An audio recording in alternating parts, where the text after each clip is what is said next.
when we watch Rinna compete with taekwondo, you know, all of that is really nice to do. So thank you very much for inviting me. Thank you, Ma'am Cynthia. Rinna, ikaw naman. Before anything else, happy birthday, ah. Thank you po.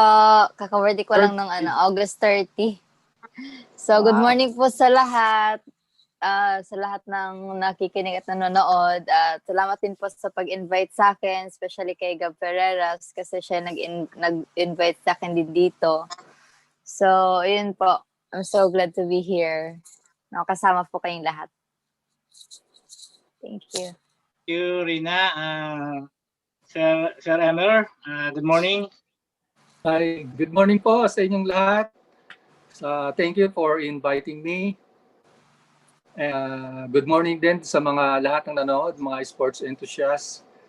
At sana mag-enjoy kayo sa mga isi-share namin tungkol sa aming mga nalalamang sports. And sana may matutunan kayo sa aming mga isi-share. Thank you po. Thank you, Sir Emer. Coach Chris, good morning. Good morning, Sir Ed. Thank you for inviting me again. This is my second time sa TOPS. First time, that was yung before mag-start ang Ballout of Challenge. No? So this time, I have another project. So thank you again, palalo na kay Sir Brian for inviting. Good morning, everybody. Thank you, Coach Chris. Ernest, siguro ako na magsimula mag-question, no? Sige, sir. Okay, kay Ma'am Cynthia. Okay. Ma'am Cynthia, good morning again. Good morning again. We all know the success of gymnastics under your leadership. In fact, we have Kalayulo as one of our Tokyo Olympic qualifiers, no? Ma'am Cynthia, can you tell us your secret? Ano bang sikreto natin sa Gymnastics Association for producing a world-class athlete like Kaloy, and also ano ba mga steps na ginagawa ngayon ng Gymnastics Association, no? Para ma-sustain tong gains ng gymnastics kahit meron tayong pandemic ay tuloy-tuloy pa rin yung... You know... Yes, ma'am. I have... Hello, ma'am. Medyo choppy po. Oo. Hello. Coming is static. Hello, ma'am. We're losing you, ma'am. Hello. Hello, Sir Ed. I think let's wait for Ma'am Cynthia to recover his internet connection. Ayan, ma'am. Okay, now that I'm back. Okay, I wanted to tell you that you were asking my success. You know, the success of a president is to watch especially the young. I watched Kaloy when he was very young, and I saw that he really was just tumbling, but I saw some potential on him. So I asked Kaloy, why don't you join the Batang Pinoy? He was not interested even to. So he said, "Oh, sige, mami, I will join Batang Pinoy." And then he won all the medals. Well, I said, "This is so good." Okay, the next you join para lang pangbansa. So he joined also, and he won a lot of medals. So I said, "Oh, serious na ako kay Kaloy." So I said, "Okay, I will get you a coach." So when you find somebody that is good, you try to get him a good coach so that he will improve. So I got him this Japanese coach. And then until now, it's with us, Muniro Kujimiya. And then after coaching him, the coach came to me and he said, "Ma'am, I want to bring Kaloy to a junior lang sa Russia Junior Championship." And then I said, "Ayaw ko naman yan. He will be kulelat. I don't want to be Philippines to be kulelat. No. He needs exposure because he's good." Pumunta kami sa junior lang siya. he won already bronze medal. When he did that, I said, this is serious. So I raised money for him to train to Japan. You know, I had a hard time, but it's a good thing the president of the federation became a Japanese, and I helped him win the presidency. So he said, oh, Cynthia, I'll help you. You can put Kaloy, the only foreigner that will train with our gymnast elites. So when we entered Kaloy there, training with all these fantastic kids, he said, I want to be like one of them. So that's how he started. And then we monitoring, watching, raising funds for him. That's how it happened. But I had to fight also. At that time, president was Kawanko, and he didn't want Kaloy to stay longer than 1 year in Japan. And I said, no, he has to stay longer, much longer. So well, the story, you know the rest of the story. That's it. Ma'am Cynthia, do you think itong mga success ni Kaloy right now will go all the way to the country winning its first ever gold medal in the Olympics? Yeah. Do you know that when the Olympics was postponed, I was very, very sad because he was in his peak. He really, really. But now it's also good because now he's having new skills. But I'm hoping that he will not have injury because his skills are very difficult. I watch his video. It's so nice. If he can make all these new skills that he's doing, I'm sure we will win the gold medal here.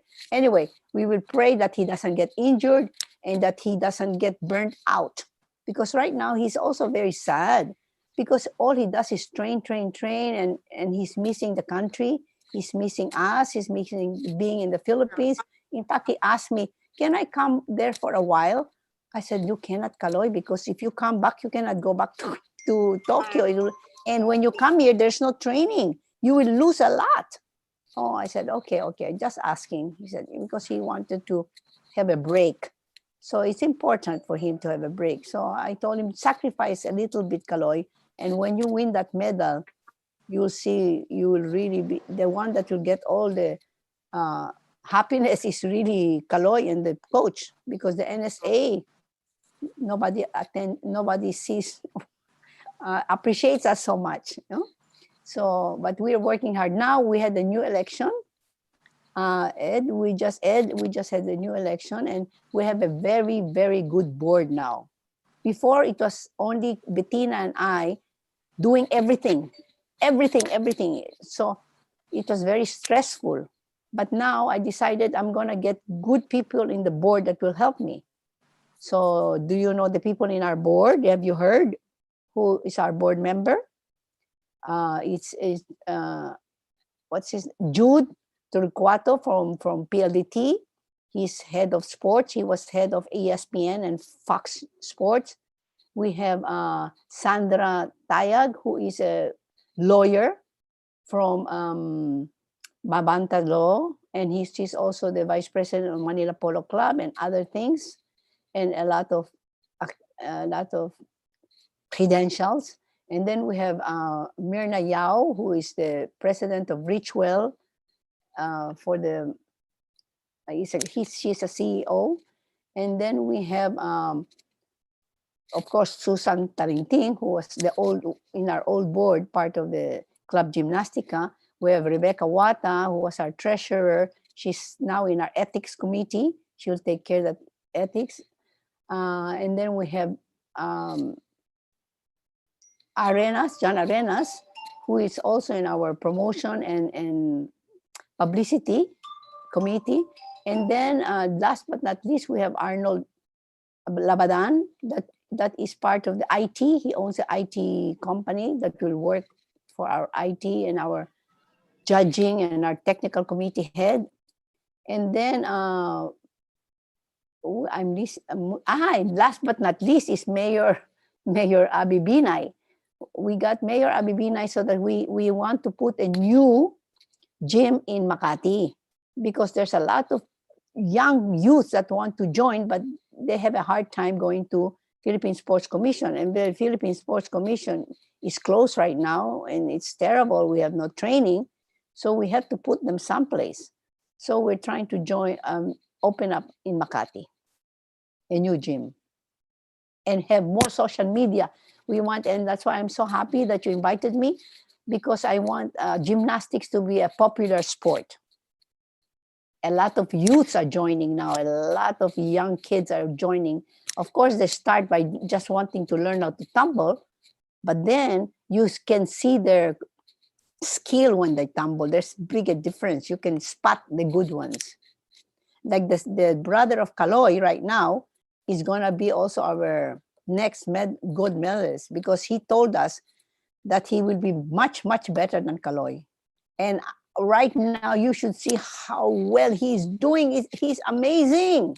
I know he's gonna do well in our next gymnastic competition. But Ed, I'm so sad that right now for the SEA Games we're not ready, because Kaloy is the only one ready. We have a team. We have a team of 5 that want to join the SEA Games, but they're not training. So I'm afraid that we really, really, really need to train. I need the Philippine Sports Commission to help us with giving us a new venue for training for our elite athletes for the SEA Games. Okay. Ma'am Cynthia, do you think yung postponement of the Tokyo Olympics will affect the performance of Kaloy, given that yung mga trainings are limited because of the pandemic? Yeah. Or is it better for Kaloy na na-postpone and more time to prepare?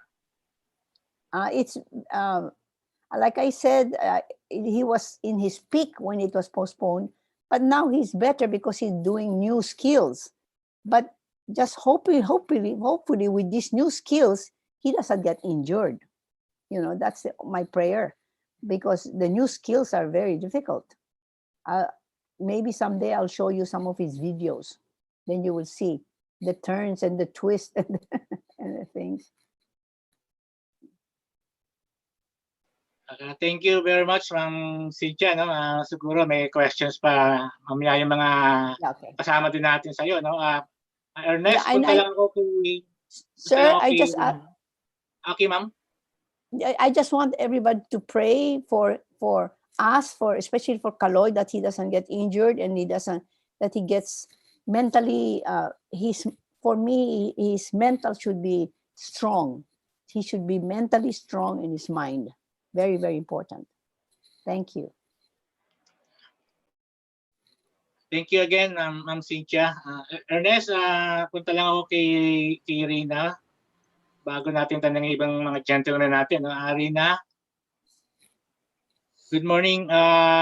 Kumusta ka na ngayong may pandemic? Ano bang preparations na ginagawa mo, and how are you coping dito ngayong may mga limitations and trainings natin? Hello po. Since nag-start po yung quarantine, nagte-training po ako dito sa dorm ng Lasal, which is may space naman po. Tapos may competitions din kami like every month or every other month. So nagpa-participate kami doon. Kasi ginagawa na ng online PUMSE competition yung sa PTA, and which is good kasi naka-participate po yung mga ibang bata na lang sa bahay, stay lang sa bahay, which is kami din mga national team priority din namin na mag-training everyday, which is our coach will always give us everyday training, and kailangan din namin mag-report everyday sa attendances namin. And yun din po, gumagawa din po kami ng online na mga PUMSE demos, ginagawa din namin ng choreos para din po kami banding kahit pandemic, which is like masaya kasi nakakagawa kami ng ibang moves na ginagamit din namin sa live na competition kasi lahat kami nagpo-perform ganun kahit nasa aming sariling bahay. Yun din po. Kahit stranded po ako dito sa Manila, parang din po ako mag-isa kasi kasama ko po yung team, ganyan, nag-updatean kami kung kumusta sa training, ganyan po. Tapos may mga videos kami sinisend sa coach namin para makapa-update every week tapos everyday ng ginagawa namin. Tapos nagpapa-assign din po siya ng mental toughness or like videos, motivational videos sa amin everyday, or like may assignments kami na kailangan na reflection or like how I will react about this video, and psychological videos din po. Yun din po nakakaganda sa ngayon. Kasi na at the same time, kahit nandito kami, nakaka-learn din po kami ng mga bagong psychological and motivational videos about it para ma-straighten po yung focus namin for the next competitions, international man or local. Yan po. Thank you, Rinna. I understand nagkaroon kayo recently ng mga online competitions. No? Can Yes. you update us kung ano yung nangyari dito? How did you perform, and kumusta yung performance mo ron? Okay naman po, kahit medyo may konting pain for injury, pero nakaya ko naman po, na-push through ko naman. Kaya wino-work ko pa rin, nag-rehab ako dito sa dorm. Tapos sinusunod ko pa rin po yung trainings and workouts na binibigyan ng coach namin. So, yun po. Medyo naging successful naman po yung except lang po sa big space.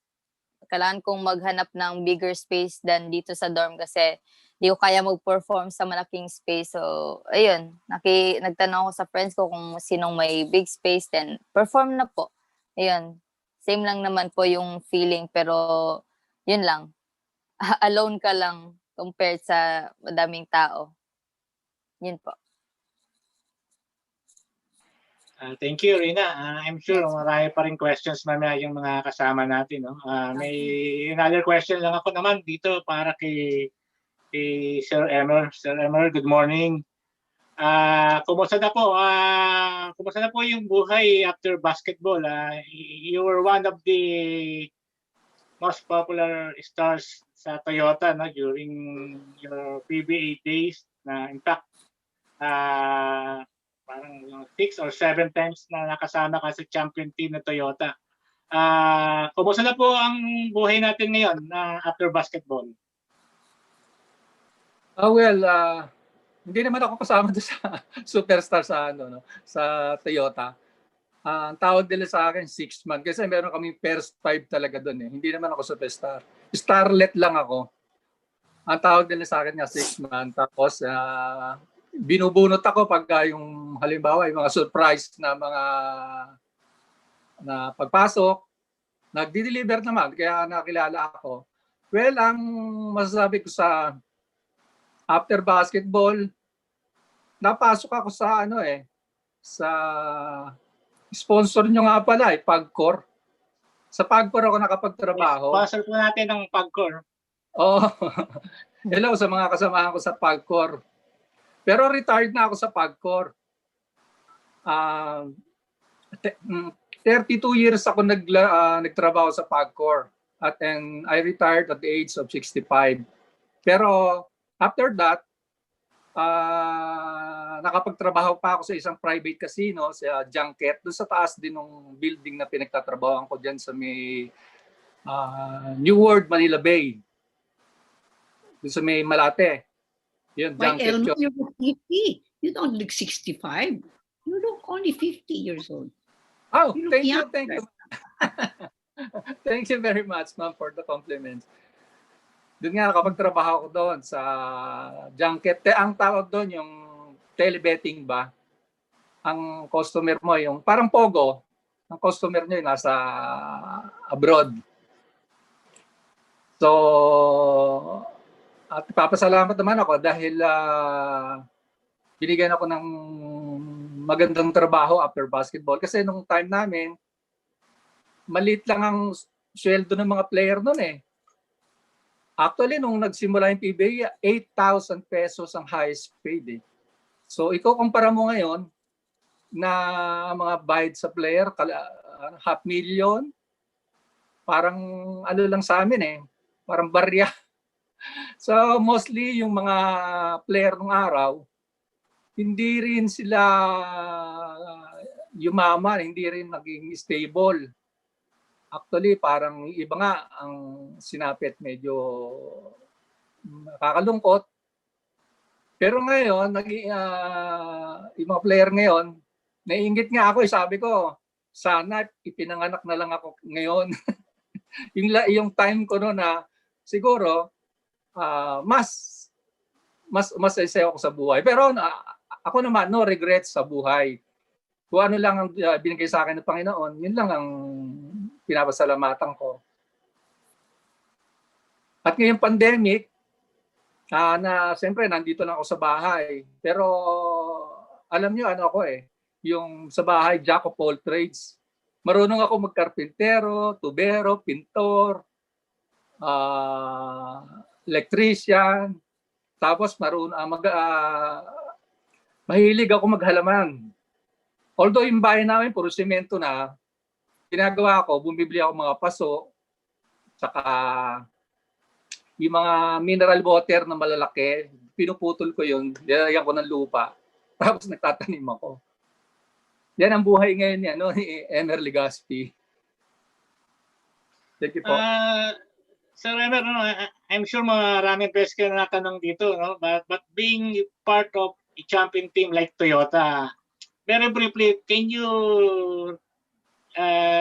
give us the names of the favorite teammates mo before and paano sila naka-apekto sa buhay mo sa basketball? Well, ang mga kasama ko nung araw, actually nagulat nga ako Shock ako nung pumasok ako sa Toyota kasi star-studded sila Kasi ano lang ako dati, kumbaga fans lang ako ng basketball. Galing ako sa street basketball. Tapos unti-unti akong umangat, paglaro sa UE, nag-champion. 2-time champion ng UE. Tapos napunta ako sa Mika. Pagpasok sa Mika, naging rookie MVP ako. Hindi naman sa pagmamayabang, ako yung first rookie MVP sa basketball. Si Paras sa PBA, ako sa Mika. Pero hindi ko matutumpasan yung kay Paras kasi PBA yun. Iba naman yun ako sa amateur lang.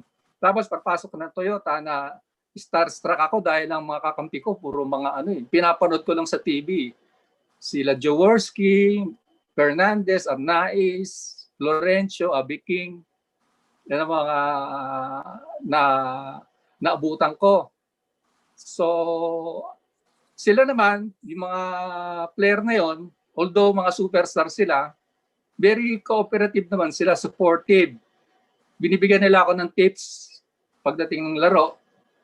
Kaya lang, ang laro ko kasi nag-adjust ako sa PBA Kasi nung ever since ako naglaro, ang laro ko natural forward. 5'11" lang ako. Sa PBA, maliit yung 5'11". So, pagdating ko ng PBA, maliit ako bilang forward. So, ginawa akong off guards, which is not my position. So, malaking adjustment ang ginawa ko. Pero inaalalayan ako nila Jaworski, nila Arnaiz, Fernandez. Binibigyan nila ako ng moral support. Tapos kasama ko pa doon yung pinaka-idol ko sa lahat, si Danny Florencio, na nung araw yun ang isa sa pinakasikat na player sa Pilipinas sa basketball, Danny Florencio. Tapos naging best friend ko siya, buddy. Yun. Thank you, Sir Emer. Ernest, one more question bago natin ibigay yung floor sa mga kasama natin. Kay Coach Chris naman. Coach Chris, welcome back sa TAPS. Nakasana ka namin nung meron tayong regular session sa National Press Club. Yes, sir. Opo. Kumusta ba ang Ballout hoops natin? Ano ba yung mga latest activities natin? Lalo na ngayon na mas challenging yung panahon na mayroong pandemic. So, paano ba ginagawa mo ngayon sa Ballout hoops natin? Okay. First of all, Sir Ed, I would like to thank you nung sa first Ballout because that was very successful, no? And then next one is yung dapat international na. Supposed to be ang opening niya is March 15, but nag-lockdown siya ng March 14. Okay, yung some of our teams from mga foreign teams andito na. Pero yun nga, nagkaroon ng pandemic, nagkaroon ng lockdown, so na-stop. So ito, since pandemic ngayon, so ang ball out medyo na, alam natin basketball lahat medyo na na-stop di ba? Na freeze. So like yung mga college team ko and yung high school teams, like nag-stop lahat So naisip ng ball out. Ball out hoops challenge kasi is more on tournament Tournament siya, leagues, lahat ganyan. So ito naman, since wala ngayong tournament, all of yung mga bata ngayon is online schooling, I put up this Ball Out Basketball Academy. So this academy is more on teaching naman siya. So we are open to all learners ages 12 and under, 12 years old and below. This is one-on-one personal training. But same yung protocols applies, yung mga walang contact, social distancing, kasi one-on-one naman. Pwedeng magdalawa or magkaparid sila or they live in the same place, okay lang sa amin yun. And so ito, ang difference nito sa mga ibang clinics, this is aside sa personal training, meron kaming kasunduan or ng parents, For example, yung bata, ang grades niya, yung average grade niya, last periodical period is 82. For example, 82. Pag bumaba siya ng 3%, we will not allow him to enroll again on the next module. Okay? So at least mag-aaral niya kasi alam nila online, hindi pwede mag-basketball.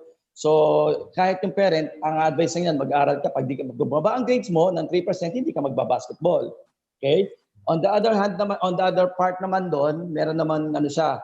Kung tumaas naman, nag-increase ng 3% or 3 points yung average niya, on his next module, that's free na.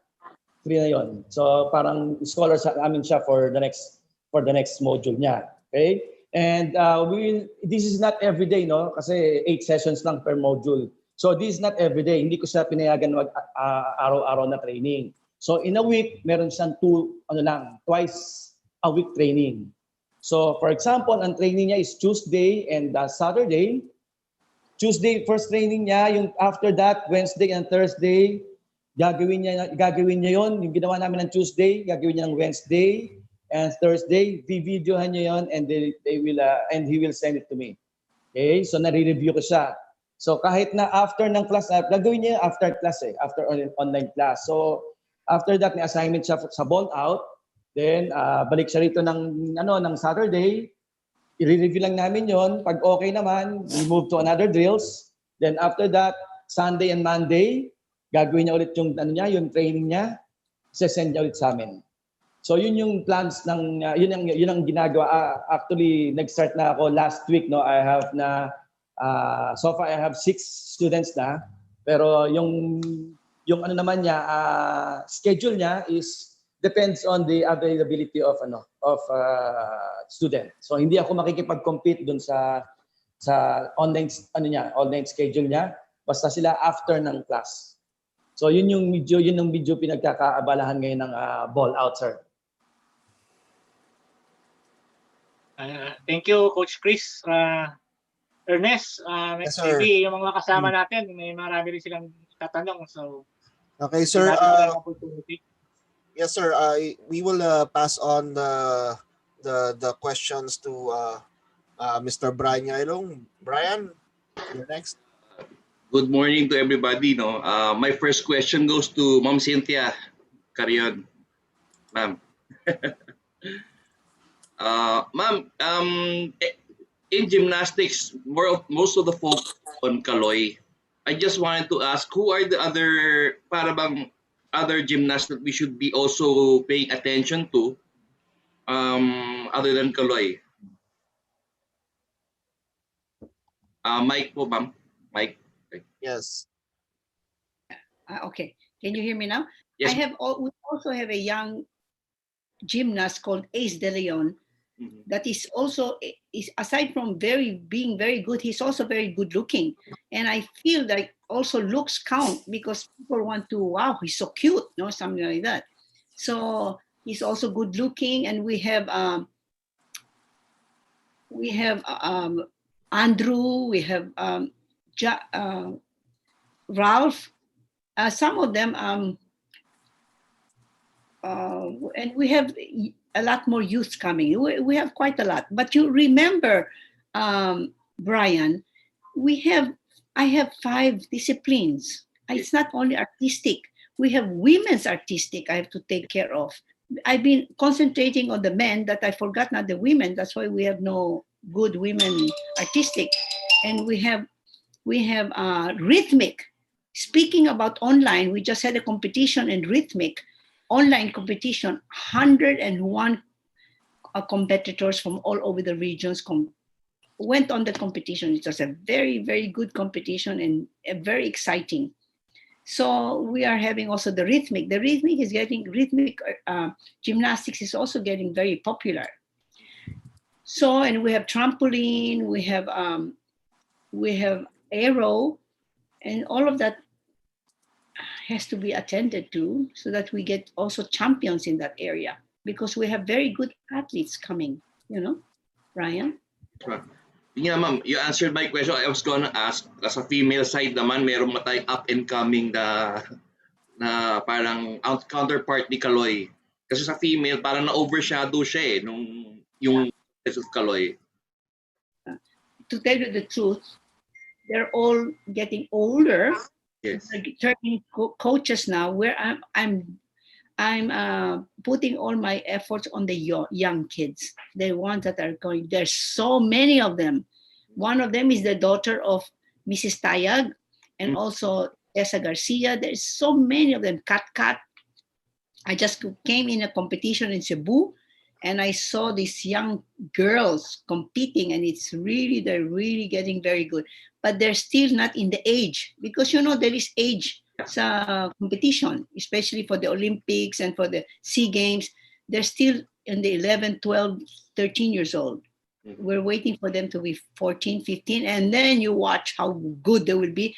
And then I intend to have really also good coaches for them. I have a Japanese coach helping us right now. She's not even asking for payment because she sees the potential of our athletes. So she's helping them. She's helping them online. So and as when we finish this pandemic, I want to bring her to Manila to help us here, because she's magaling siya, and she has the heart. Yung coach na dapat meron kami, hindi lahat para pera lang. Dapat meron silang heart for the gymnast, for the sport, and the heart for the kids, and that's just what Monihiro has. Sometimes when we didn't have enough money, what Monihiro will do? He will pay for the coach. He will hire a coach and say, okay, James, you coach these guys when I'm gone, and I'll pay for it. Because he had the heart for our gymnasts. So that is why it's also important who is the coach that you get. And I have a question for Rinna. Rinna, are you mentally strong? Because it's important to become mentally strong when you compete. Yeah, yes po. Okay, good. You not only I am known for that because tagal na po ako sa national team, tapos sobrang maaga po ako naging independent, so parang nakaya ko po yung life dito, naawi sa family, and lalo na sa competition, iba po ang tao pag naglalaro. Parang sobrang di mo kakilala, parang galit sa lahat, ganun po. Iba po yung switch ng utak ko pagdating po sa game. And when outside. Yes, talaga. I also tell Kaloy, especially when he's international, the people are shouting. I told him not to listen. Emotion, he has to keep his emotion strong and his mental strong and depend on God. Always pray, always always thank God for his champion, for his winnings, any win that he does. Always praise the Lord. Okay, Rin. Thank you pa. Thank you po, Ma'am Cynthia. My next question ko po kay Sir Emer Legaspi. Sir Emer, with the kasi ngayon yung times before iba sa ngayon, pero yung dati nga sabi nyo, you underwent na medyo hirap kayo, no? You were really having a hard time. but still you manage to balance your education with your love for basketball. Di ba sir, valedictorian kayo? Dati straight talaga honor students kayo. How are you able to balance those? Well, actually, mahirap talaga kasi academic scholar ako dati no sa UE. Tapos at the same time, athletic scholar ako. Bali may utang sila sa akin. Kaya lang, yung pag-aaral ko, hindi ko na, although nakatapos ako ng mechanical engineering, nahihirapan ako mag-review kasi mag-aral kasi ang practice namin sa hapon. Tapos hindi ako nakakakuha ng full load kasi umaga lang ang mga units namin Nag-aaral ako sa gabi pagkatapos ng practice pero minsan inaantok na ako kasi pagod ako maghapon So hindi ko na maintain yung yung academic scholar. Although nakatapos ako na ng libre. Kumaga wala akong binayaran. Pero hindi naman ako nagsisisi dahil yung career kong basketball napakinabangan ko din na naman afterwards kasi marami rin yung pagpasok ko sa parkour dahil sa basketball yun Yun, mahirap. Elmer, can I ask you a question? How come Yes, there is no more, wala ng Toyota na yun? Ay wala na po ma'am, matagal na. 1983 kami na-disband po kami kasi sabi na bankrupt daw po yung Delta Motors. Nung time na yun, yun ni kila Ninoy Aquino pa nung biglang nagano yung economy. Tapos gustong i-maintain po ni Ricardo Silverio yung team namin, yung may-ari. Although hindi niya kahit na wala na yung Toyota, i-maintain niya. Siya yung manager, siya magpapasweldo sa amin. Pero hindi na kami bibigyan ng increase kasi nga wala ng kumpanya. Pero hindi rin po natuloy kasi bigla kaming naibenta sa sa Fortune Holdings, yung Beerhausen, yung kay Luciutan. Doon kami napunta. Oh, I see. Yun. Okay, thank you Sir Emer. Lipat ako kay Coach Chris, ang aking mabuting kaibigan. Coach Chris, Yes, sir. Bago ako magtanong, kumusta raw from our tropa? Siyempre, okay naman. Alam yung mga tropa natin dyan Coach Chris, yung this program na medyo interesting Ang ko diyan is how would you manage your time considering na mga bata to, di ba? Mga 10 to 12. Nila now is online schooling. Di ba? So how would you paano mo i-squeeze in their passion for basketball with this kind of technology? Kumbaga, di ba ito hands-on kayo dito, di ba? How would you do it? Yun. Kaya nga siya hindi ko siya ginawang everyday training. Okay? In a week, 2 weeks lang. Okay? Yung isa doon weekday and the other one is weekend. So, right, for example, kasi alam mo naman natin yan, online So, most of the everyday lahat yan puro computer na ang kaharap nila. So, siyempre ako parang ko lang yung at isang bata, meron silang extra curricular activities, That's for lang naman 1.5 so 90 minutes training, And then at least hindi sila masyadong bored din sa aral.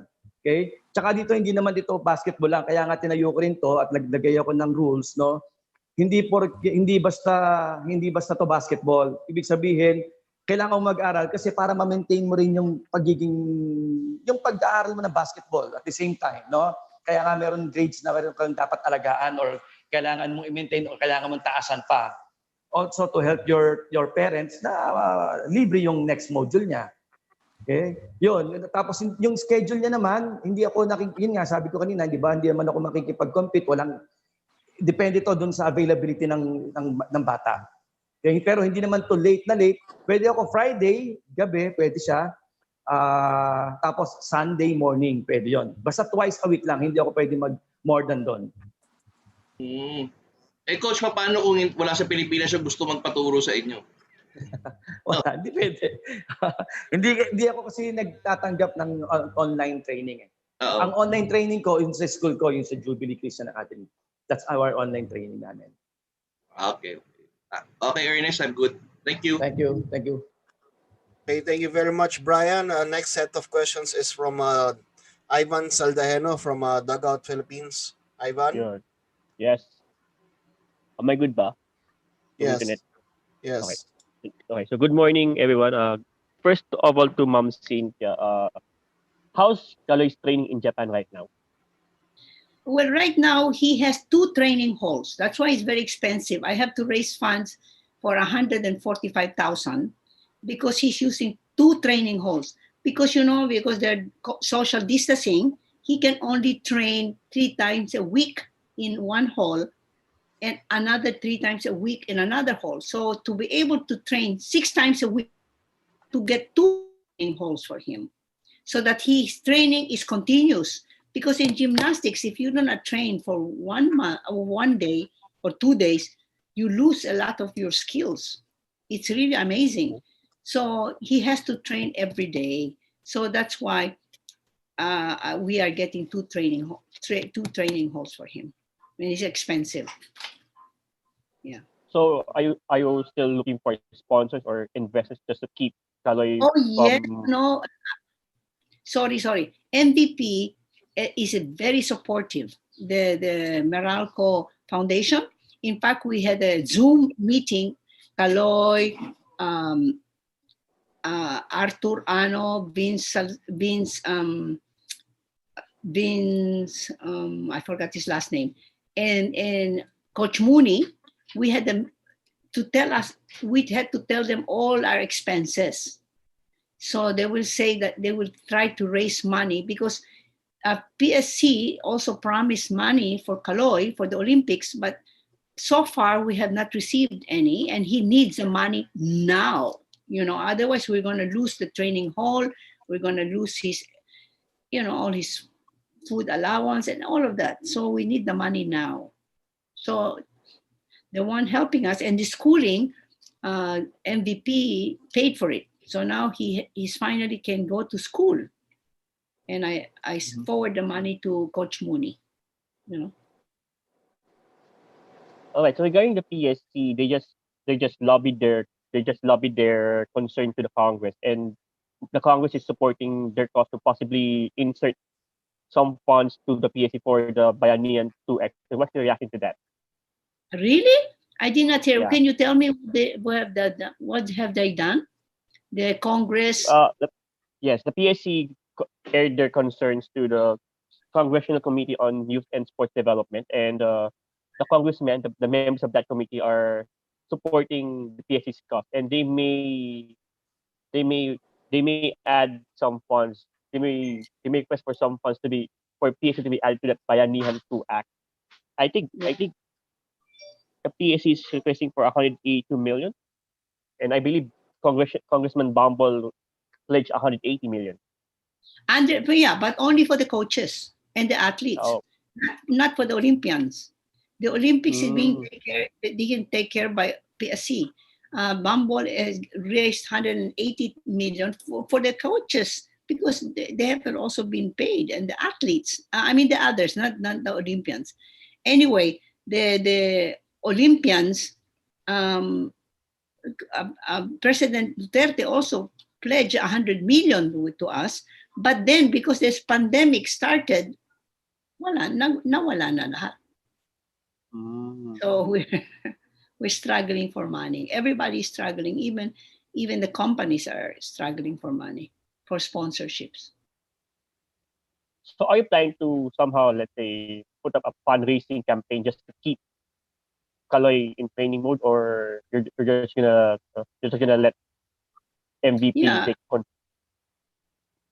Well, right now between MVP and the PSC, I think we will be fine. But if we need more money, our board decided that they will say that we will start raising money. we will start, even especially Myrna Yao, who's very good in that, raising money, even if we get 10, 20,000 for each, it adds up, it becomes big.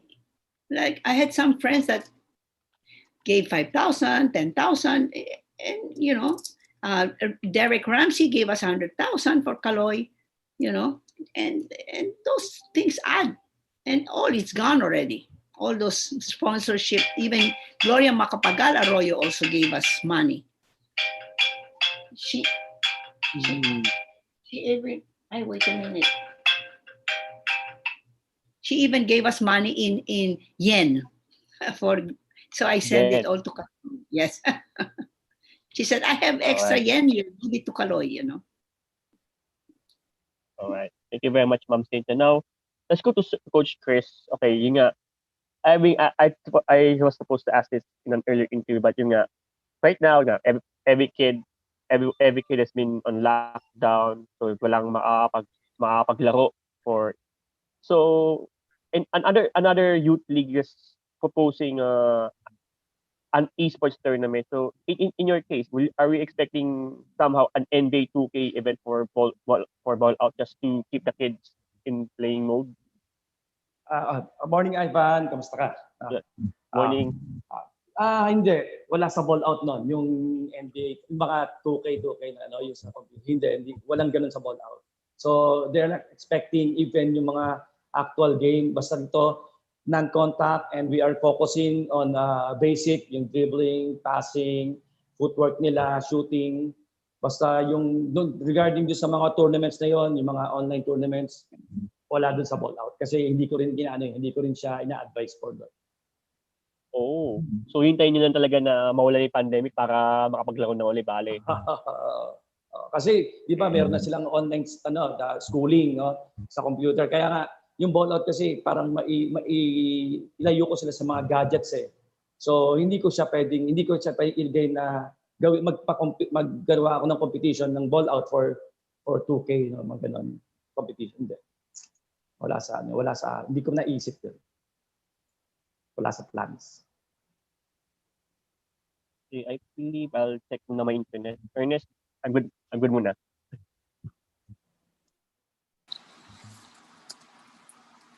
Thank you very much, Ivan. Sir Ron, are you here? Alin pong may mga pumasok, hindi ko alam kung sino si Mr. Ron de los Reyes. Sir Ron, are you here? Your next... Ayan na, papasok na si Sir Ron.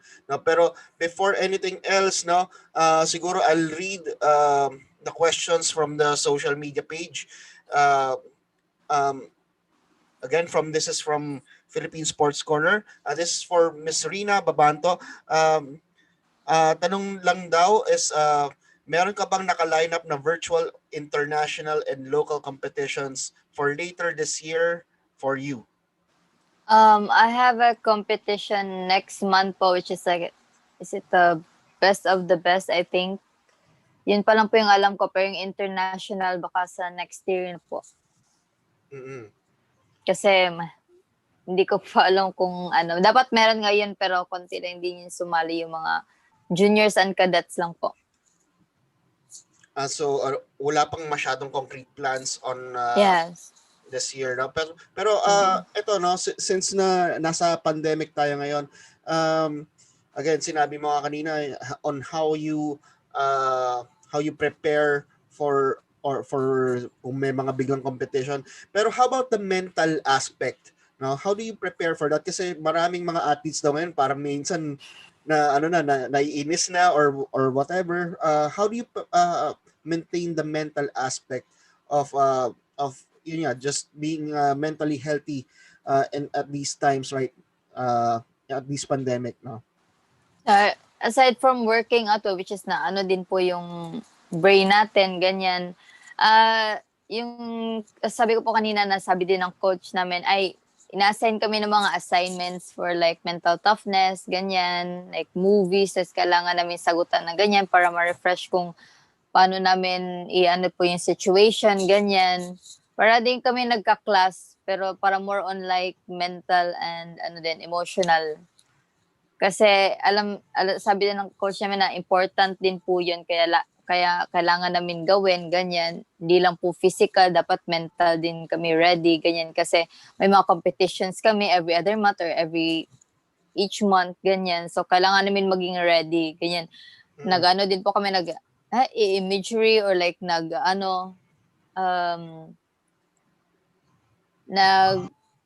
isip ng performance din po namin, ganyan. Kasi binibigay po yung mga forms before ng competition. So, syempre, nasasabi na yun kung paano namin i-handle yung form sa utak namin kahit nandito lang kami na nakaupo or like naggagawa ng kahit anong hobbies namin dito except sa training, ganyan.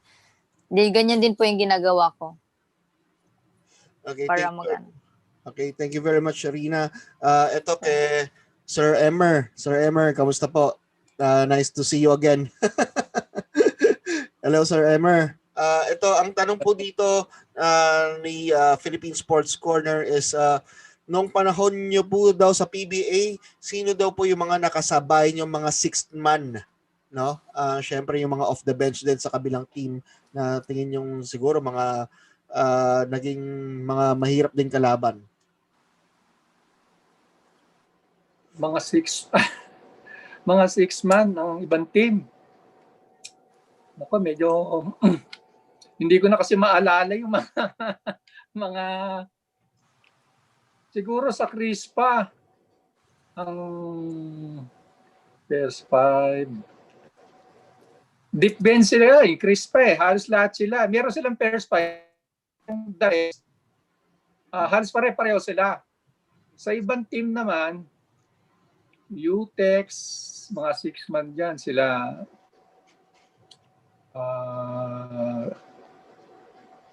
Ricky Pineda siguro yan. Sa Great Taste,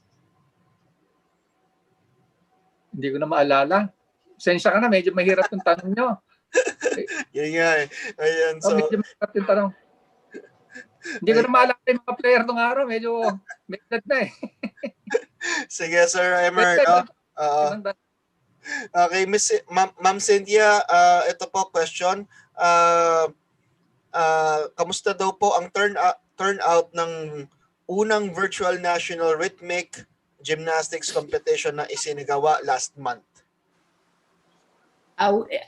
It was very, very, very, very good, well done. And in fact, I made a video thanking them all that it was very, very well done. And we had so many applicants, 101 people who wanted to join. And there was a little, how do you say, fiasco in the judging, a little complaining, the parents complaining in the judging. But it was all settled. It was because of an error in instead of being 9, it became 8. Something error only in the judging, but in the end it turned out to be very, very good and very, very exciting. And Smart sponsored some of it, some of our expenses. I asked Ricky Vargas if he can help us with expenses, and he did help us. Thank you. Okay, thank you, Madam. Ito, Sir, siguro I'll pass on the mic na to Sir Ron. Sir Ron, kayo na po. Baka kasi hindi ko alam kung nagmamaneho si Sir Ron habang nandito sa atin. Sir Ron, can you hear us? Hello, sir? Yes. Yes. Ayun na po, sir. Lang, yung audio ko, choppy yung dating sa akin, yung audio natin. I don't know if you can hear me well. Sino po gusto niyong tanungin, sir? Can you hear me well? Yes, okay naman po, sir. Maganda pa rin boses niyo. Choppy, I'm trying to get on Facebook. Baka mas maganda yung audio on Facebook. Maybe you can come back later. Okay, sir. Thank you so Balikan much. mo ko. Okay, ito for Coach Chris. Wala akong audio. I don't have the audio. Okay, sir. Thank you. We'll get back to you, sir. Yung audio natin. Sige, balik na lang. Okay, Coach Chris, question here. Bukod daw sa online training program, meron kayong naka-offer na one-on-one person training sessions sa ang Ballout Hoops. Can you tell us about it? Yeah, okay. Actually, this is not an online training. Oh. This is a one-on-one talaga, a personal training. This is not an online. Ang online ko sa school ko yung sa may presently yung hawak ko ngayon, no. But this ang Ballout kasi is more on one-on-one talaga. Personal training. The most siguro is 3. But kung 3 sila, pwedeng magkakapatid sila or magpipinsan. Pero i-apply pa rin yung social distancing protocols. Ganun pa rin. No sharing of equipment kasi we will give them their own ball, one ball each. And then they will have their face mask and then yung uniform nila. So all one-on-one lang sir, personal training. All right, thank you so much, sir. Okay, next set of questions po natin is from Gerard Arce. Gerard, ikaw na. Hello. Yes, Good morning. Good morning po sa mga guests natin ngayon. Good morning po sa kay Coach Chris, kay Sir Emer po, kay Rinna, tsaka kay Ma'am. Lilipat ako. First question po ma'am kay Ma'am Cynthia. Okay. Buenos dias, ma señora. Hello. Buenos dias, hijo mío. Hi ma'am. I would like to ask about regarding the SEA Games preparation. You already told that you have a problem regarding the trainings and facilities of our athletes. What exactly are you asking for PSC to help you about this? Or do you have any chosen facilities that you're looking for?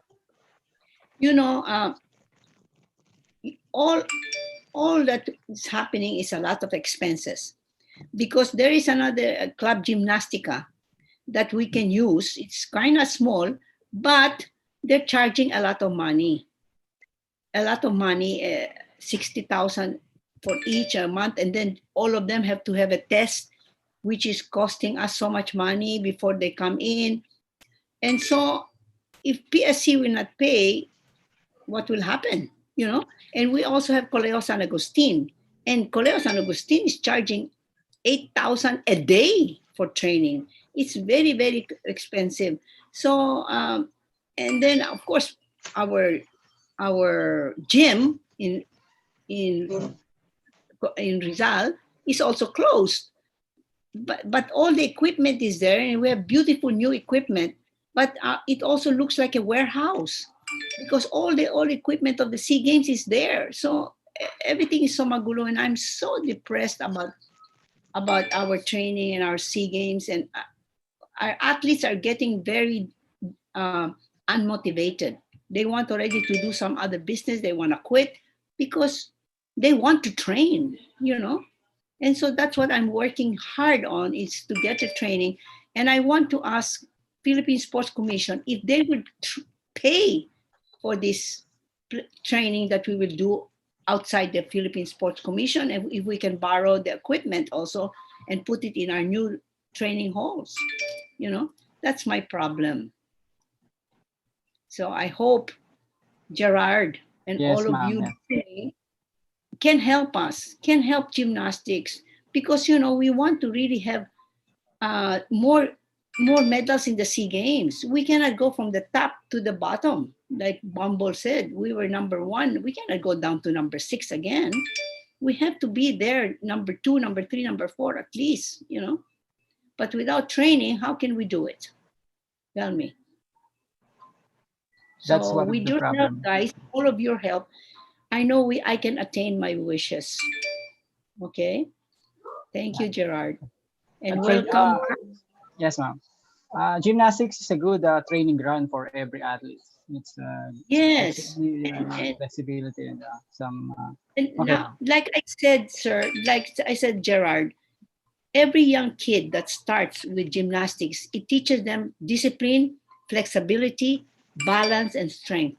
And after that, they can go to any sport they want. Taekwondo, they can go to this, because those 4 things, the balance, the discipline, the flexibility, and the strength, you can need it in all the other sports. That's why gymnastics is very, very good, you know, especially for the youth. Thank you, Gerard. Next question, ma'am. Do you have, can I ask this one? can we know that how much the PSC is already giving Kaloyulo in his training preparation for the Olympics when he is in Japan or already in Japan? Right now, zero. But I asked for 4 million. My latest budget, I gave it to Mark. I asked for 4 million. And now I received the board resolution. They're giving me 3 million. But I have not received it yet. And they said that they're going to be, how do you call that? Preparing it. Still preparing. So I don't know what will happen. And I wish I will get the money soon. So thank you to MVP that I have some money to help with Kaloy. But of course, even the Coach Mooney has not received his salary from September 2019 yet. He has not How received much? How much, ma'am? How much? How much is his salary? $4,000 A month, sir. A month, ma'am. Yeah, a month. Yeah, he has not received any money yet because first time they sent it, it was 3,500, and then it was changed. Money, balik. Of course, it's hard also because Kaloy is Coach Mooney is in Japan. Send it again and they make it 4,000. Time na naman. Ang gulo-gulo. Ma'am, follow up again about the Coach Mooney. About his contract, how long is it? How long is it and how much? It's yearly. He started very, very low. He started, I think, by Philippine, the gymnastics were only paying him. We were the one paying, and I got a donation from the Good Works Foundation to pay for his salary. PSC never paid it. And then the next year, PSC started to pay him, but it was only $2,000, and then it went to 2,500. But it went to 3,000 when he was producing medals. And then it became 3,500. Now it's 4 because Kaloy is already in the Olympics. So it's going up. Thank you, ma'am. Thank you. Muchas gracias. Thank you, ma'am. Muy de nada. Another thing, Gerard, another thing I didn't mention to you is that Coach Mooney is very dedicated because he is also having a course to be a better coach. He's taking a coaching course in Japan while Kaloy is in school. He is also in school learning how to be a better coach, and that is very, very good. He's very systematic in his coaching. Thank you. Thank you, ma'am. Thank you. Thank you very much. Ma'am, next question is to Rinna Babanto. Hello, Rinna. Good morning. Tanong ko lang, ilang taon na yung playing years mo sa Lasal? Mauubos mo ba siya or ano bang plans mo for the next season? So, ngayon po, tapos na po yung playing years ko since last year. Tapos, ngayon, tinatapos ko na lang po yung thesis ko. Tapos, yun nga po, focus na din ako sa national team or mag-work na din at the same time after. Kasi, yan, tapos ko na po yung napag-champion ko na ulit yung Lasal. Ano bang course mo doon? Anong course mo sa Lasal? AB Sports Management po. Gusto ko yung Sports, yeah. Sports management. Yes. More like sports studies din, ganyan. Lahat ng ng sports na cover ng course ko. Tawag dito, yung kung etong pagbabasihan mo yung pandemic nga ngayon, paano yung, mayroon na ba kayong plano or programs for the coming SEA Games? Kasi, for the coming SEA Games, may plano ba kayo? Ngayon wala pa po. Nagsistick pa po kami sa training namin everyday online. Tapos may sinisend lang na workouts and trainings yung coach namin. Tapos yung way of like evaluation din namin is like yung pag-join ng competitions na kahit local lang. Yun lang po, yung inaano namin ngayon. Pero wala pa po namang sinasabi na yung about dyan sa next competitions. Wala po akong naririnig. Pero soon po, gagawa niya ng paraan. Sure yan. Ng coach namin. Thank you, Thank you po. Rina. Salamat po. Sure po. Kay Coach Chris po, tsaka kay Sir Emer. Hello po. Good morning po, sir. Good morning po, coaches. Sa kanilang dalawa na lang po, para at least parang mayroon naman siyang kinalaman both side. Sir, regarding dun sa sinabi nyo kanina, dun sa inyong paglalaro ng basketball. Sir, okay ba sa inyo na parang magkaroon na ng agent o ahente yung mga basketball players ng maaga kahit nasa amateur pa lang sila? Para kasi 'di ba, bago ka maging pro, dapat sa pro pa lang bago ka mag-pro may agent ka na. Pero sa amateur pa lang may kumukuha ng agent na manager. Okay ba sa inyo 'yun? Kasi para nawawala yung amateurism ng player pag nagkakataon. Kahit sino po mauna, kay Sir Emer o kay Coach Chris po. Sir Emer, ikaw naman. Go ahead, sir. Well, sa akin, okay lang naman yung magkaroon ka ng agent kasi ako nung araw, nung amateur ako, merong nag-agent sa akin nung pumasok ako sa Crown Motors, sa Mika. Kasi pag wala kang agent, nababarat ka eh. Kumbaga, kung ano lang ibigay ng team sa'yo, hindi ka makakapag-bargain. Kasi itong mga agent, para na rin sa security mo. Kasi may talent ka eh. Kung may talent ka, dapat meron ka ring agent. Yan ang sagot ko. Dapat sa akin para sa akin, okay lang yung magkaroon ng agent. Uso naman ngayon yun eh. Kahit college pa lang, sir, kahit college student Ako, nung college naglalaro ako sa UE, meron akong agent na hindi pa ako naglalaro sa Crown, meron akong sweldo. So, advantage din yun para sa mga player. Kasi ang basketball naman, kasi habang maaga ka, dapat kumita ka. Kasi ang basketball naman, hindi naman panghabang buhay. So, kung makakakita ka ng malaking pera, opportunity, grab it. So nakakatulong din yung mga agent. Yun. Sa akin, sir, I agree kay Sir Emer.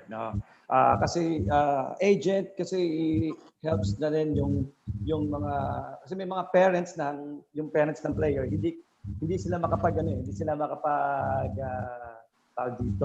makapagsalita or makapag-open dun sa, for example, sa company or sa team, hindi nila masabi kung ano yung gusto nilang sabihin. Through agent, yun one way para makipag-usap yung kung ano yung gusto ng kabila hanggang masettle nila.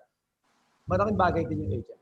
Siguro, pero para sa akin, college siguro parang hindi, or high school, wala muna. So siguro pagdating na ng amateur league, yung mga league or lalo yan, professional league. So sir, hindi kayo favor dun sa mga athletes, student? Kasi normally, pag sinabi nating student athletes, estudyante ka muna, then athlete.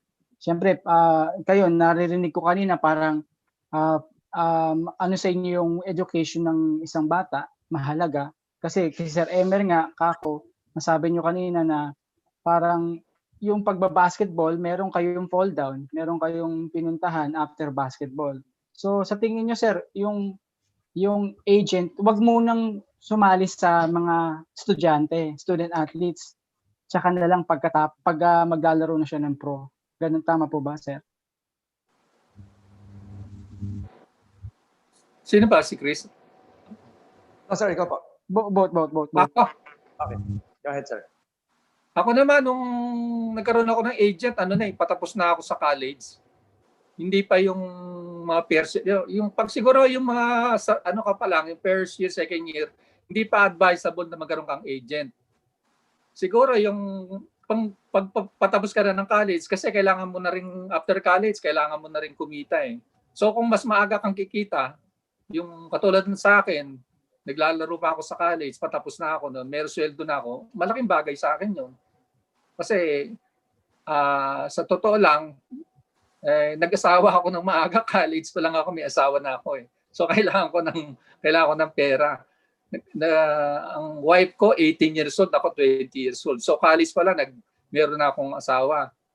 So yun nga, nakakatulong din ng malaki sa akin yun, yung mga agent.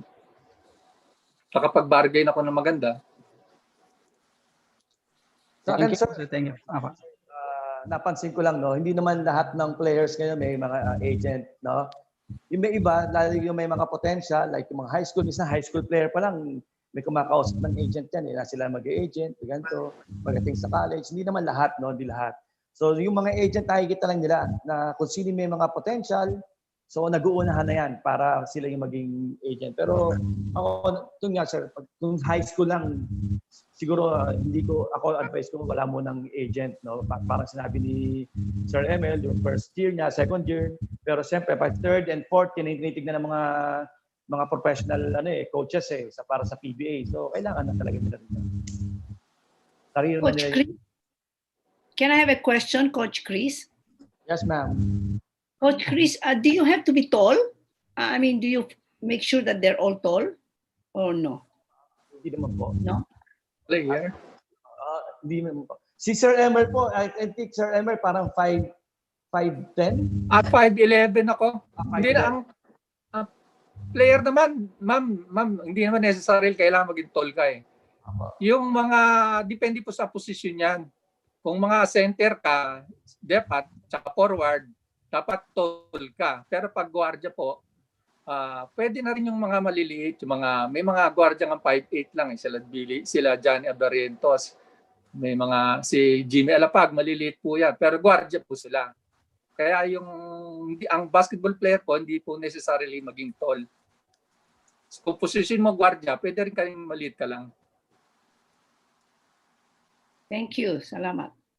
Thank you, ma'am. Thank you. Kay Coach Chris po, may tanong lang po ako regarding dun sa pagtuturo niyo po. Yung sinabi niyo po kanina, pag magkasama yung mga bata sa isang, parang magpipinsan, sabi niya po, hindi ba bawal silang lumabas, sir? Ano ba yun? Paano ba yun? Kung one-on-one yun, kung face-to-face yata.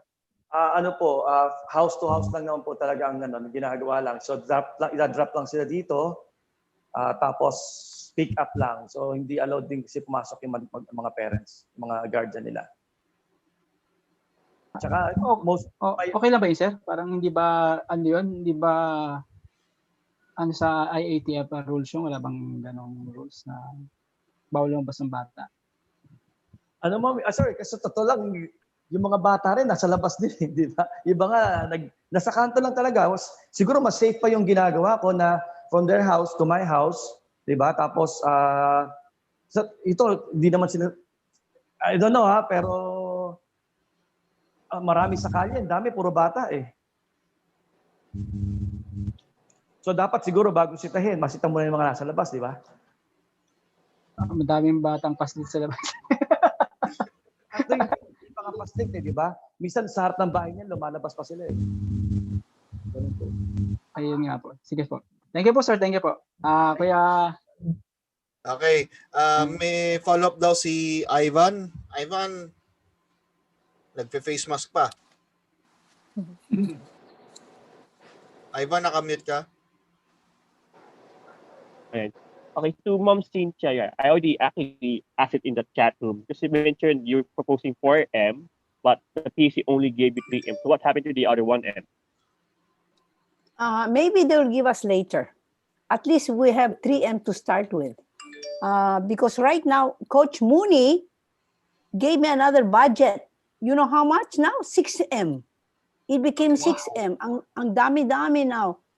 So, lots of work for this Olympic gold medal. you know. But Wow. I will find a way. I'll find a way. I will text also Ramon Ang and the others if they can help. I'm sure the Congress will help because they can see the benefit of Kaloy for the first gold medal. And Kaloy is really giving his time every day, 6 times a week, 6 days a week, all school training, school training, school training. That's all he does. And he cannot ride in a jeep. He cannot ride in a train. He's not allowed to ride in a train. He's not allowed to for public transportation. The only way he goes to his training hall is he has to wait for the coach to drive him because he's not Oh. allowed to get any transportation or any public transportation. Cannot, because that's if he gets sick, wala na. He has to keep healthy training. I mean healthy in all ways, even just healthy in his not even a flu or a cold or anything. I'm not even talking about COVID. I'm talking about any disease or any, you know. That's it. Thank you. All right. Thank you very much. Okay, thank you very much, Ivan. Sir Ron, yan, naka-ready na si Sir Ron. Sir Ron, you're mag-unmute po tayo, then you can ask your questions already. Okay, thank you very much.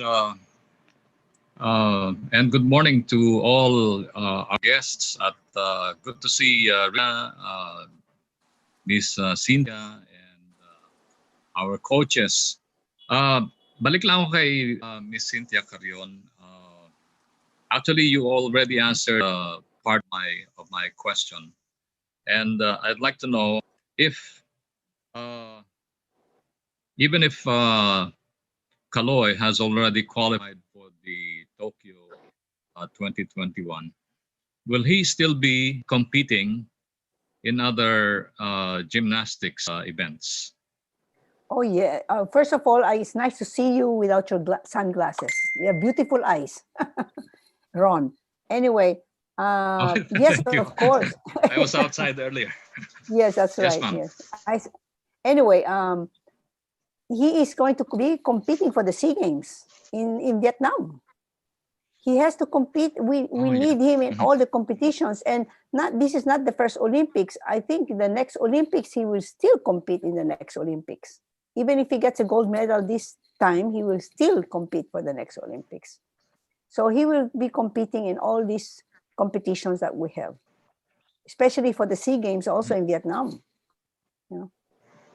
All right. And how is he in Tokyo? You said he's taking all precautions, but aside from that, how is he coping with all the protocols, safety protocols? That is why I want to have a psychologist. He needs a little bit more of. He's young, no?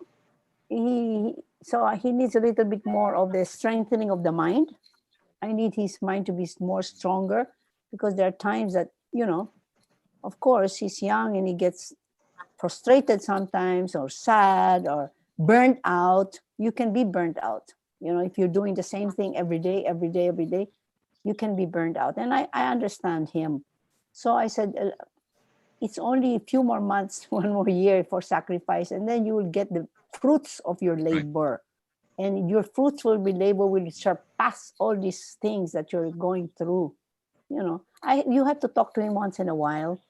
And the Coach Mooney, which is very good, connects us once in a while so we can make him happy again. And it changes his attitude whenever he gets talked to, but not by his parents, because he doesn't want to talk to his parents, because the more he'll get sad, so it's us, the Gymnastics Association of the Philippines, that talks to him, and me especially, because I really been like his second mother, he tells me.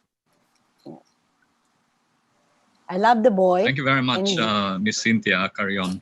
And may I ask a question to Rinna? What? Okay, thank you, Miss Cynthia. Okay, to Rinna. Hello, sir. Good morning. Hi, Rina. It's good to see you also Yeah, because okay. the last time you guested on my radio show, which is off the air right now, Yeah. and Yes, sir. once in a while I see your posts on Facebook and Instagram. Good to see you there Yes, too. sir. I'd like to ask, you'll be graduating. Are you graduating this school year, or Yes, sir. have you graduated? Graduating, sir. Finished na. Thesis na lang. Last na, yes, sir. Working on it Okay, kay... thesis na lang. Yes, Okay. sir. Some athletes, if they finish their course, continue to take a masteral.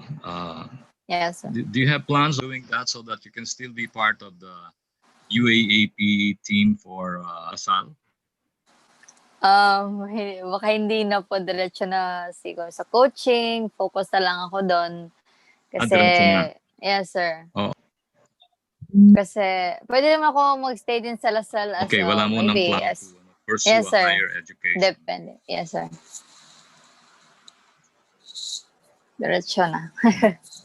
Thank you, Rina. My audio is still choppy, so probably I'll give the others a chance to ask Dr. Ron, questions. But can I? thank you very much. It's good to see you, Rina. Good to see you, coaches, and Thank you Miss po. Cynthia Carion. Maraming pong salamat. Oh, Ron, I need a question for you.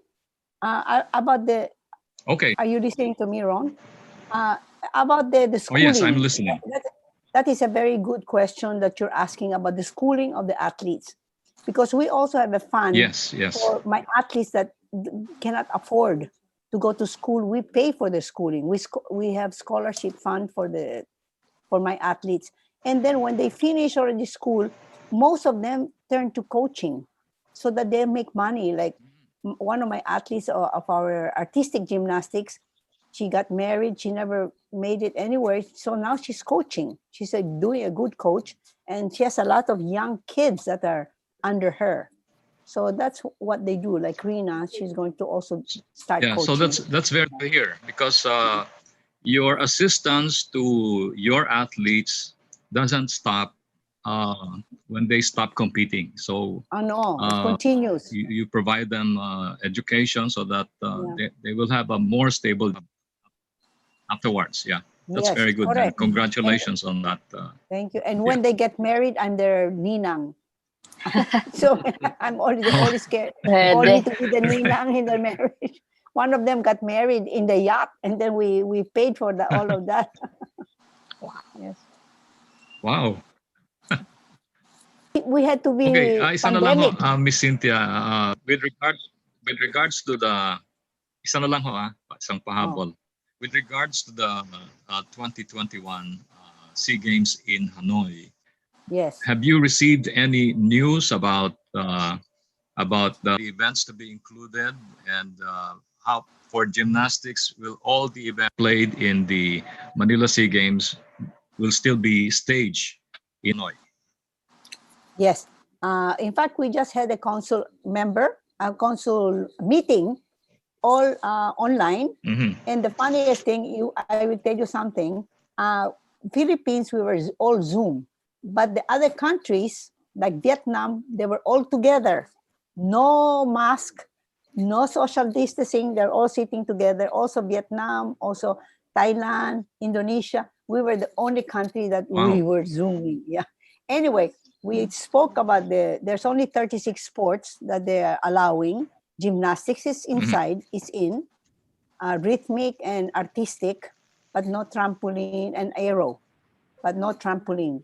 Anyway, so the others we're asking, Bumble Tolentino is asking if he can have Arnis, some other sports. We're adding a few sports aside from the 36 sports. There's 36 sports and 450 events only, as compared to our SEA Games, so 52 sports, So we're adding, other countries are also adding other sports events. We'll see what will happen. They said they're studying it and they'll get back to us next month. Good question, Ron. Thank you. Okay, thank you very much, ma'am. Thank you po. Okay. Okay, thank you so much, Sir Ron, for those questions. I now pass the mic to Mr. Brian Yalong. Yun. Kasi my first question, pabaliktad naman ako ngayon kay Coach Chris. Kasi originally, we were supposed to have si Kyle Ong, no? Tapos we were talking about schools and everything. Coach, can you share us more about your coaching career and these players that you're developing? Because I understand meron ka pang ibang tinatagong players. Hindi naman, no. Ito, no. I was used to coach Lasal Green Hills NCAA, yung juniors nila. And then also yung sa Ateneo women's basketball team sa UAAP. And presently, I'm the basketball program head of the Jubilee Christian Academy. Naging coach din ako ng Shoemakers sa NBL, yung National Basketball League. And also sa General Trias. Coach Chris, I think hindi yata malinaw yung audio nyo. Hindi yata nakadikit masyado yung wires. Mahina po siya. Kanina po okay. Okay na? Parang malayo po kayo. Wala kayo sa ano. Hello? Parang merong echo. Yeah. Parang lumayo ka, Coach. Parang lumayo yung boses mo. Oo. Okay na? Yan. Okay na, Coach. Yan. Sorry. Ayan. I used to coach Lasal Green Hills juniors, no? Then after that, sa Ateneo women's basketball team sa UAAP. And also, I am presently the basketball program head of Jubilee Christian Academy.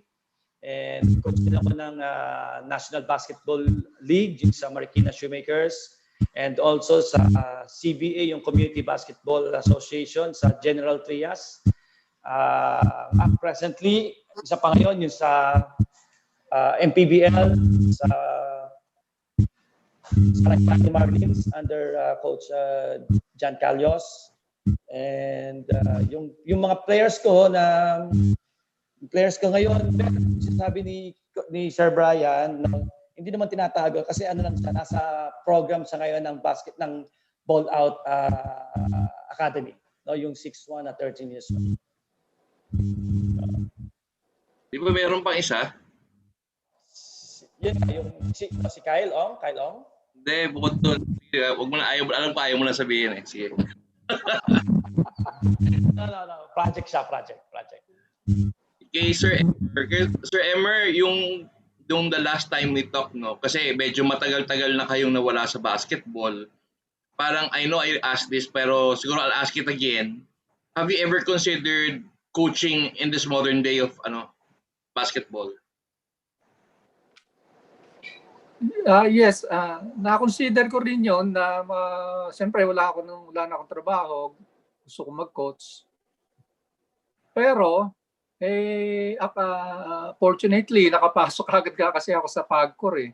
So hindi ako pwedeng hindi ako pwedeng mag-coach at the same time papasok sa trabaho, mahirap. So ang ginawa ko, nag-coach ako sa PAGCOR. Meron naman team yung PAGCOR sa mga government agencies, yung mga miliga rin sila eh. Tapos doon sa OPSA, yung Office of the President. So ang ginawa ko, habang nag-coach ako, naglalaro din ako. So yun ang nangyari sa akin. Yung big time basketball coaching, hindi ko pa na-experience. Kasi nga naano ako sa trabaho eh. Then my last question to Ma'am Cynthia. Ma'am Cynthia, kasi usually I know Kaloy comes home during the holidays. Yes. Diba? But now, hindi talaga siya makaka-uwi this year. No. I think he will come. For Christmas, he will come. He has to come. I'm sure by December, wala na yung pandemic. I hope. We're praying hard because it's really making our life harder for our athletes. It's making our life a little bit difficult. Kasi So, important kasi I know how close he is with his family. Kila yes. Angge and kila Sir Mark. Yun nga, parang you were saying kanina na parang mentally is parang na-affect na. Parang that Yeah. might help. That's why I promised him that we will make for sure we will bring him for Christmas. Oh, And that's only 4 months away. yes. So just, you know, with that, excuse me, this phone came. With that, he's happy. He was happy to hear, and he was more calm and all that. In fact, I had a question for you, Brian, but I forgot my question. Sige. All Yes, right, I'm good. yes. Okay, thank you too much, Brian. He is our godfather in Philippine media. No? But I anyway, see. sorry. Hanggang dito ba naman? But anyway, I now turn back the mic to our president, Sir Ed Andaya, for some more questions. And closing na po tayo, Sir Ed. Yes, I have to go. I have a lunch. Yeah. Mhm. Hello, kay Coach Emer ulit, no? Coach Emer, going back to your playing days with Toyota, no? Can you give us some of your thoughts ng mga favorite games mo or mga memorable games mo while playing for Toyota? I'm sure marami kang games na memorable against Crispa or sa iba pang mga PBA teams. Actually, maraming memorable games ako. Hindi ko na ma-mention siguro lahat eh. Pero ang isang memorable game na hindi talaga makakalimutan kahit na ibang mga fans ng basketball, yung lagi pinag-uusapan yung laro namin sa championship UTEX, yung last game namin championship na 16 seconds to go, lamang kami na 4, natalo pa kami. That was nakakalungkot. Yun ang hindi ko makakalimutan. Tapos, sa pang-game na memorable sa amin, yung championship din, Crispa kalaban namin, big 19-0 yung Crispa, isang panalo na lang, champion na sila.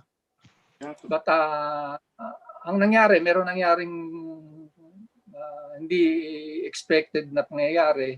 Yung coach namin, in the middle of the game, sa pagkatapos ng first half, report ako niya yon na tinanggal ng manager namin dahil hindi niya pinapasok si Jaworski kasi karon sila ng riff karon ng konting di pagkakaunawaan.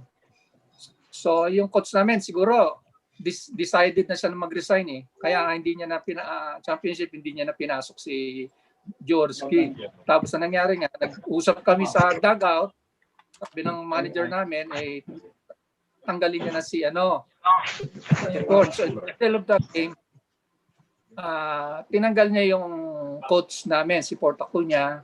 Tapos, ang nangyari, ang laki ng laman ng Christmas sa amin ng first half, nanalo pa kami. So, hindi nila na-achieve yung Big 20 na games nila, yung ng Crispa. At isa pang memorable game sa akin, yung championship ng Gilbis Gin. Ano rin yun, finals din yun. Tapos nung elimination hindi ako pinapasok. Tapos nagtataka yung wife ko dahil bakit hindi ako pinapasok. Siyempre asawa mo yan merong kumpiyansa sa iyo. Hindi ko alam, ang ginawa ng coach ko, ng wife ko, pinuntahan yung coach si Edo Campo. Pumunta sa inyo Alabang. So, pero nagtago si Ed. Nakausap niya lang yung asawa. Yun, sinabi nga niya, bakit gano'n? Hindi pinapasok si Emer. So, after that, pinasok ako nung game na last game ko na yon, pinasok ako at nag-deliver ako. Naging instrumental ako sa championship namin.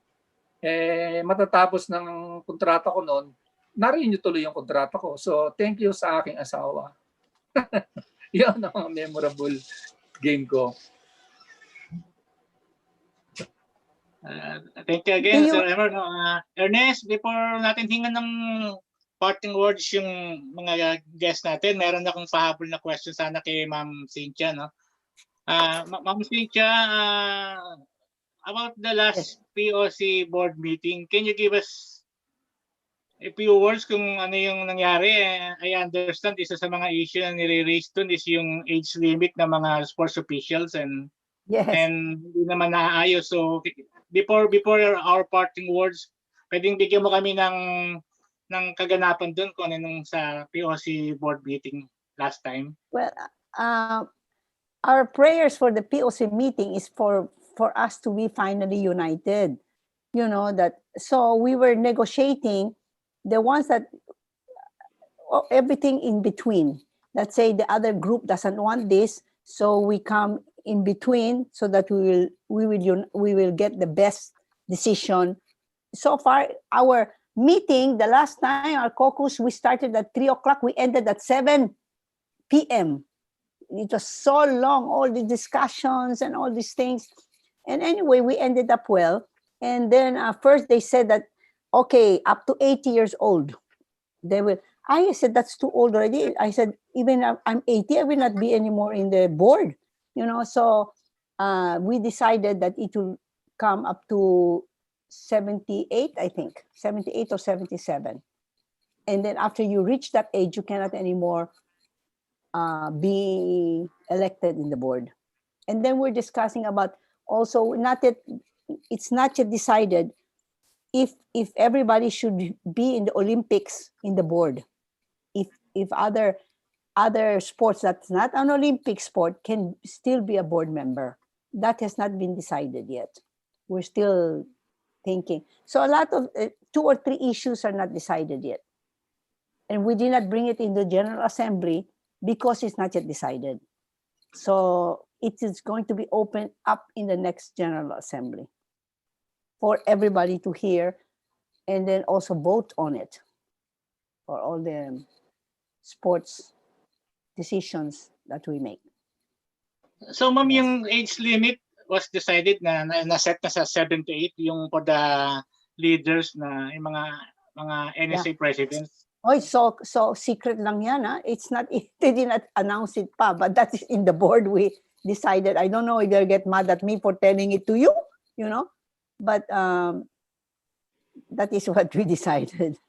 I don't know if I'm supposed to keep it a secret yet, but, you know, because they have not announced it yet in the General Assembly, you know. I wanted to ask Emer, do you have politics in basketball? Yeah. Do you have politics in basketball? Mayroon kayong politics sa basketball? Politics? Politics. Politika. Like us. Yeah, politika. Is it do you have a lot of politika issues that it's all politics? Alam mo yung politics? Ma'am, wala naman ako na ma'am. Wala ako na experience na gano'n sa Kailangan na pag player ka, ma'am, pakita mo yung sa court yung yung kakayahan mo, yung talent mo.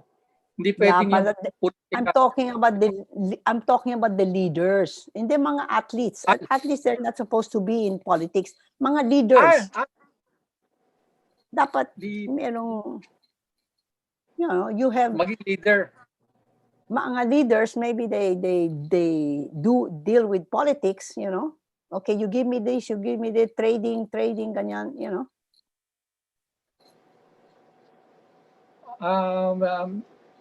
What about coach? Siguro, can you say? Usually yung mga superstar, ma'am, yan, nakakapag-dictate yan sa mga team managers. Okay, thank you. So ma'am Cynthia, that means na yung 78 ang age limit, makakasama ka pa namin pagka nanalo ng gold si Kaloy sa Tokyo next year and probably mag-compete uli siya sa Paris. Kasama ka pa rin namin doon. I'm still inside because I'm not. Okay, thank you Ma'am Cynthia. Ernest, siguro before tayo magpaalam, hinga natin uli ng mga parting words ng mga bisita natin. Okay, siguro si Ma'am Cynthia ang mauna, no? Yeah, the older person here. And I'm also part of the gender. The women in sports is not called anymore women in sports. It's called already gender equality. That's why in my board I also got 3 men because we were all women. I said no, we have to have gender equality. We have to have 3 men. So I have 3 men in our board. We have to, in the next board meeting, there also have to have 40% women in the board of the POC now, which means about 3 women or whatever. Anyway, my parting words is to Ed, to Brian, to Ernest, to Ron, and all you media men. Thank you very, very much. How come you have no media women? Walang women sa media? Ha? Wala? Meron na, may mga kasama tayong mga female, hindi lang naka-join. Unfortunately, pero marami tayong kasama rin. Sige. Maraming salamat for inviting me and asking this very, very good question so that I can explain what we're doing. So all of you mag-alam kayo anong ginagawa kami and how we're doing our sports and about Kaloy. Thank you very much. I appreciate it. And like I said, we in gymnastics want to be more open in the social media. That is one of our work that Jude Torquato will do. That he's part of the committee to have more social media for us, for our athletes. So you get to know more of our athletes. You get to more personal on what they're doing and which are the good athletes and which are not the good athletes. Thank you again, Ed, Brian, Ernest, Ron. Did I miss anybody else? And of course, our guests, si Rinna, si Emer, si Coach. Maraming salamat. Nice to be with you all. Salamat din, ma'am. Thank you. Thank you, ma'am. Thank you, ma'am. Ma'am Cynthia, may group photo tayo before tayo magpaalam. No? Yes. Sir Emer, your parting words. Okay.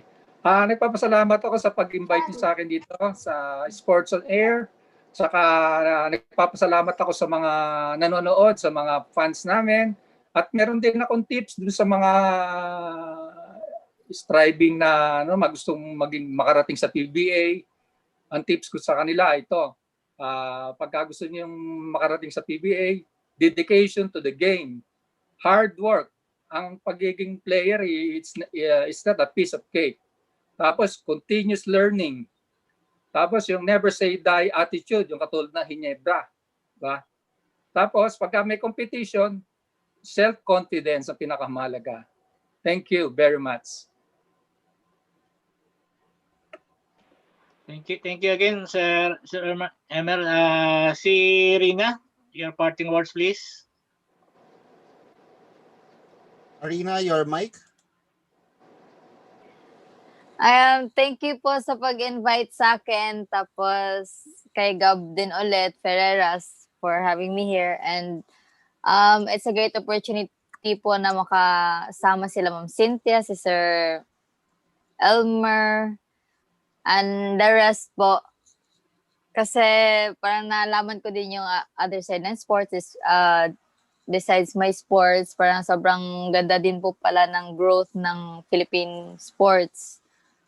Tapos, as a young athlete, parang na-inspire din po ako makinig sa mga stories ng mga heads na parang makaboost din po ng na yung ginagawa nila para sa amin din. So, parang na-enlightened din po ako sa talk na to. So, parang, yun po, sobrang salamat sa pag-invite sa mga nanonood at saka nakikinig. Sana magpursige pa po tayo para mapabuti po yung or like maangat din po yung Philippine Sports Commission or like in sports ng Philippines. Thank you very much, sir. Yun pa. Thank you, Rinna. I hope ma-invite ka uli namin, ha? Yeah, sure, sir. Just thank you, message Coach Chris. Coach Chris, your parting words, please. Maraming salamat Sir Ed, kay Sir Sir Brian, Sir Ivan, Sir pati po sa mga guests. Maraming salamat po for this meeting. I would like to invite yung mga ibang parents dyan out there bought for safe and clean environment which provides skill development program, no? Dito po matututo po ang anak mo yung mag-basketball, yung basic basketball, no? We teaches dribbling, shooting, footworks, defensive skills. Sana po kung may time kayo, subukan niyo po, try niyo po ang Ballout. We promise po na safe dito ang anak ko. And sa mga kaibigan ko, sana ma-promote po natin to, ma-encourage natin ibang mga ibang magulang o kaibigan natin. And lastly, I would like to take the opportunity to thank yung mga nag-sponsor po sa amin sa Ballout, no? Yung one for BF, tong Chachago, William Clyde, Under Armour, iCure, DTAP, Forty Snaps, Jofran Boys, Mr. Regalado Lopez, Mr. JV, si Coach JV. And maraming salamat. And kayo po sa TAPS po, maraming salamat. Sana po hindi po ito yung last. Thank you po. God bless po. Okay, Ernest, no?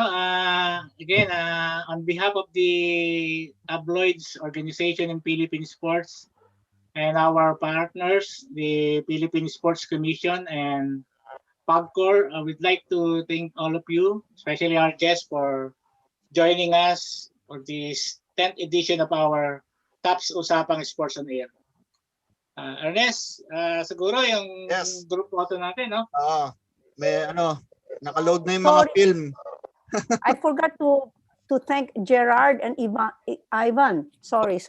One of your questions. Thank you, ma'am. Thank you very much. Anyway, ma'am, let's give our biggest smile. Meron po tayong group photo para sa dyaryo.